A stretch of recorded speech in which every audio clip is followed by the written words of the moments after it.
Don't you just love when you're scrolling social media and it actually educates you? It's an amazing thing. And that happened recently. I was scrolling through and I saw the stats that 70 to 75% of global luxury spending is actually driven by middle and lower income consumers.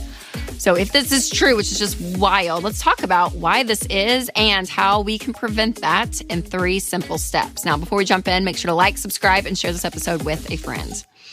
So the idea has actually been a part of what we do here at Ramsey so often, where we talk about, hey, luxury items, the things that you see, do not indicate that you actually have wealth. It's kind of like the idea a guy pulls up next to you at a stoplight in like a really nice car and you're like, oh, wow, he must be doing really well. Well, no, he could just be making the payment and he can't afford the actual car and he has no money in his account versus someone else who's in like a 10-year-old Honda Civic paid off and they've got, hundreds of $1,000s in the bank. But the way our minds work when it comes to our culture is we actually see things like luxury as you are winning. And so one of the taglines actually for the Dave Ramsey Show for so many years was, this is the place where the paid off home mortgage has been replaced by the BMW as the status symbol of choice, meaning the paid off home mortgage is actually the status symbol that you want, not necessarily the BMW, but our world is the opposite. People want to look like they're successful,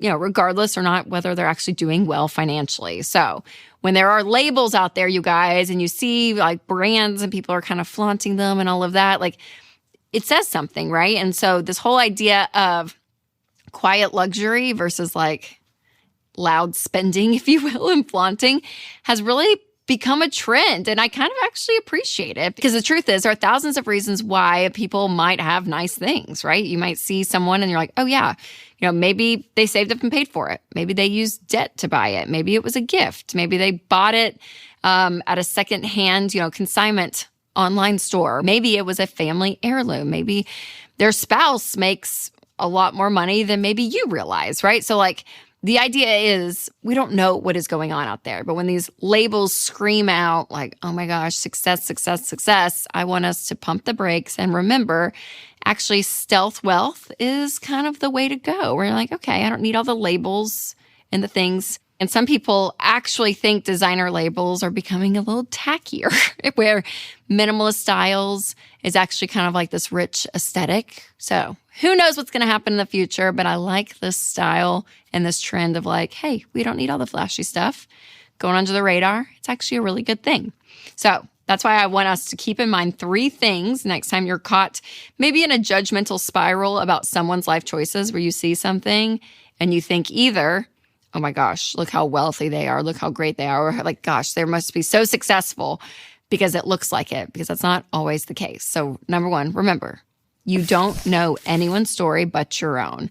And so it's not our time to sit there and judge people's decisions because the truth is maybe they saved up and paid for those things and that's what they like and that's fine, right? Or maybe they use debt for it and they don't really have the money to pay for these things. But regardless, you want to be secure in your life choices and remember to put the blinders on. Don't worry about everyone else. Focus on you and your life because we don't really know what's going on in people's lives and it's none of our business either way. So focusing on you, it's the best way to go. Number 2, what you have is not who you are.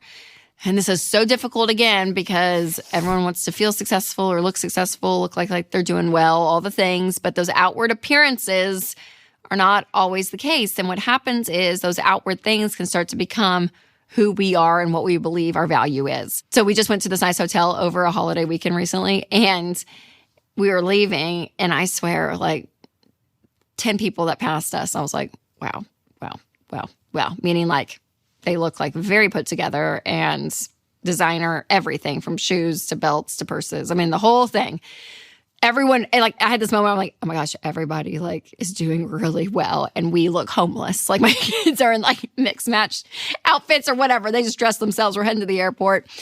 And I had this moment of like, Rachel, you're okay. Like you are fine. You are fine. You do not have to, number 1, keep up with these strangers. And even if they looked at us and judged us, okay. So what if they did?